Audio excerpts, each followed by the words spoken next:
Alors bonjour à tous. Donc aujourd'hui on est au mouillage dans une petite, même une grande crique dans la région d'Aïvalik.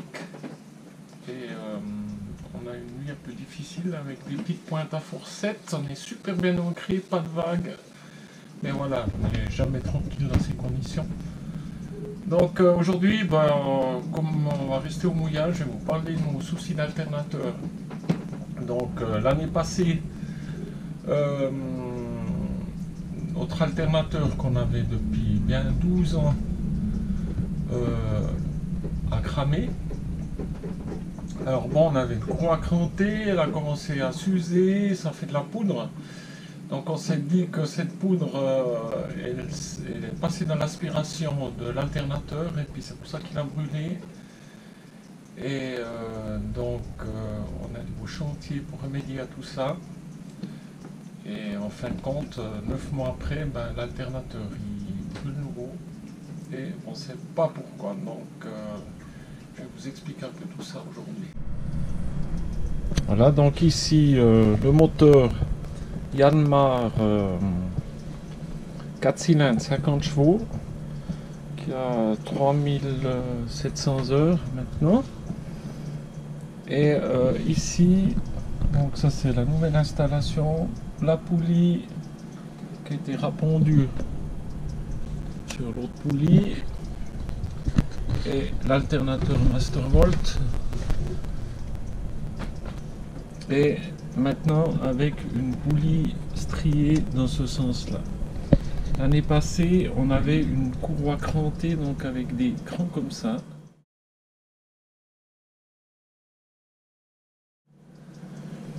Et ce qui s'est passé, en allant au Porquerolles, la courroie a commencé de se ronger ici dessus parce qu'on n'était peut-être pas trop bien aligné. Et ça a commencé à faire de la poudre. Et peu de temps après, l'alternateur a brûlé. Donc j'étais parti du principe que la poudre avait été aspirée à l'arrière de l'alternateur, avait bouché les aérations et de ce fait-là, l'alternateur avait brûlé.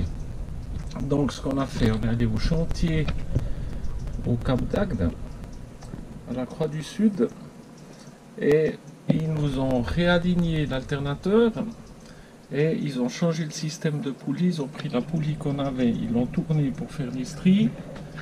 Ici, ils ont mis une nouvelle poulie, remonté tout ça, et tout ça, ça a marché nickel, impeccablement bien, pendant 9 mois.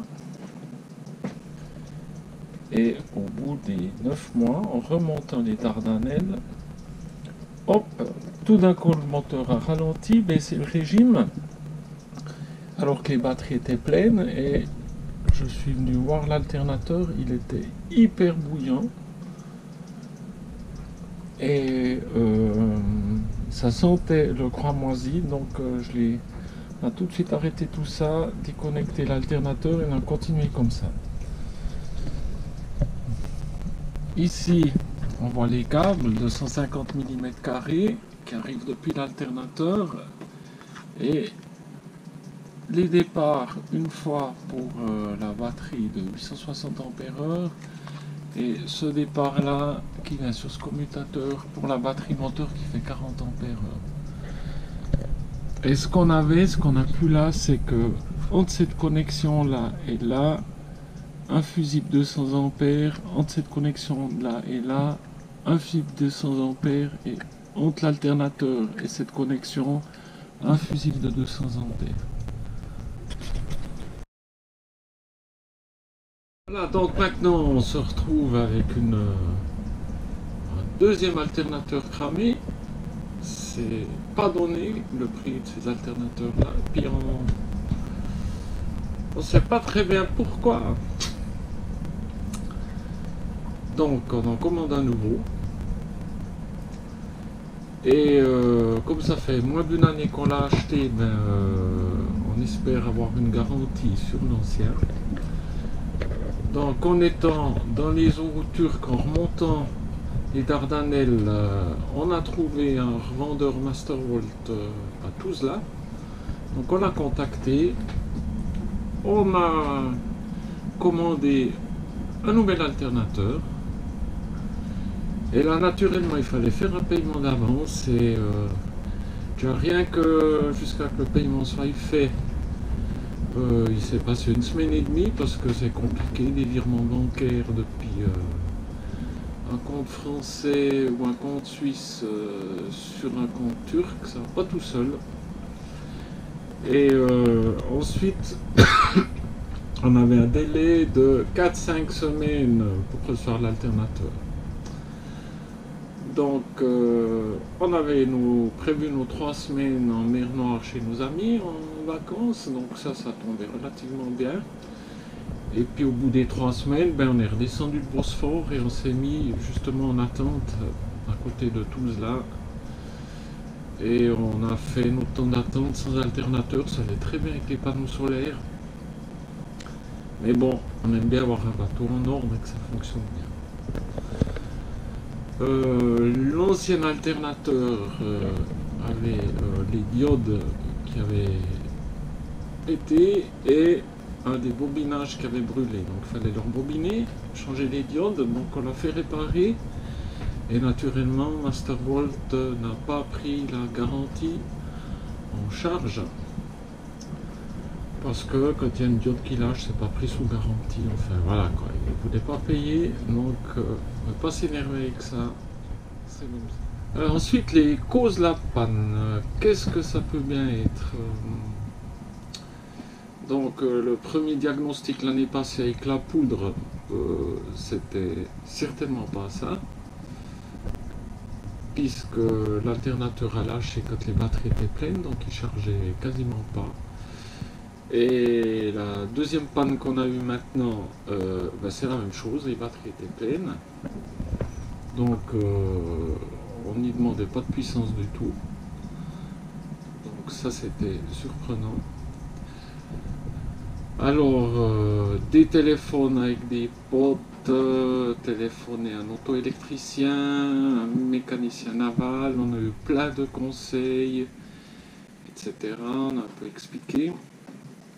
Donc, une des premières idées, c'était de se dire, tiens, les batteries sont chargées, on n'a pas simplement de panneaux solaires qui chargent, et est-ce qu'on n'aurait pas une interférence entre la tension de charge des panneaux solaires et l'alternateur? Donc, on a mis un disjoncteur sur les panneaux solaires pour couper les panneaux solaires quand le moteur tourne. Ça, c'est une première mesure qu'on a prise.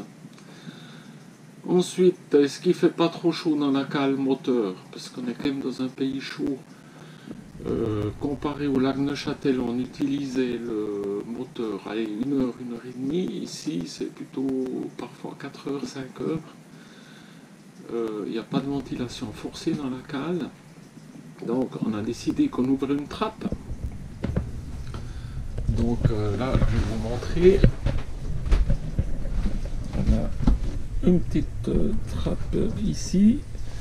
Et puis maintenant, quand il fait chaud et qu'on navigue, ça m'embête vraiment de le faire, mais on ouvre cette trappe moteur vu qu'on n'a pas de ventilation. C'est la ventilation naturelle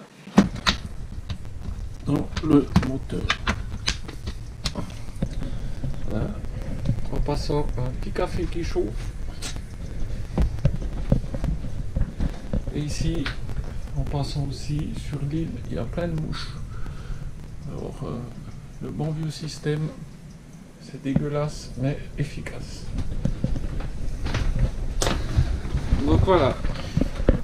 Après, on avait entre le câble d'alternateur et puis le répartiteur de charge, on avait un fusible de 200 ampères. Et quand on a eu la panne, j'ai naturellement mesuré le fusible et ce fusible était bon. Et quand le mécano est venu chercher l'alternateur, le fusible n'était pas bon.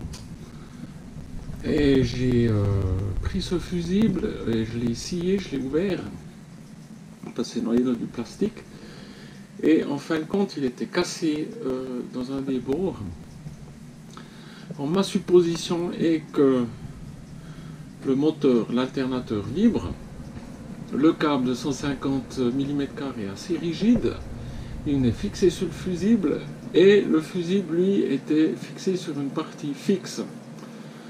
Donc le fusible devait certainement absorber les vibrations du moteur, et avec la chaleur, la longue utilisation, le boîtier plastique n'est peut-être un peu mou et le fusible a cassé mécaniquement, mais faisait quand même contact ou pas contact, etc. Et ça aurait pu envoyer des pétés sur l'alternateur qui, une fois était connecté à la batterie, une fois pas. Et donc le brûler. Donc on a maintenant supprimé ces fusibles. Voilà, une fois ouvert, on peut constater que mécaniquement le fusible était cassé, mais qui faisait toujours contact, il n'a pas fondu. Et à ce moment-là, avec des étincelles, etc., la batterie était branchée ou pas branchée sur l'alternateur. Et ça pourrait bien être la cause de la panne. En plus, le fusible est bien noir, donc ça a bien chauffé. Alors, je suppose que c'est ça. Donc voilà, maintenant quand on navigue au moteur, on coupe les panneaux solaires, on ouvre la cale moteur, et puis on espère que ça ne se reproduise plus. Mais on n'est pas absolument certain de la cause de la panne. Et ça c'est ennuyeux, mais c'est comme ça. Donc si on n'en entend plus parler, c'est que ça aura bien été.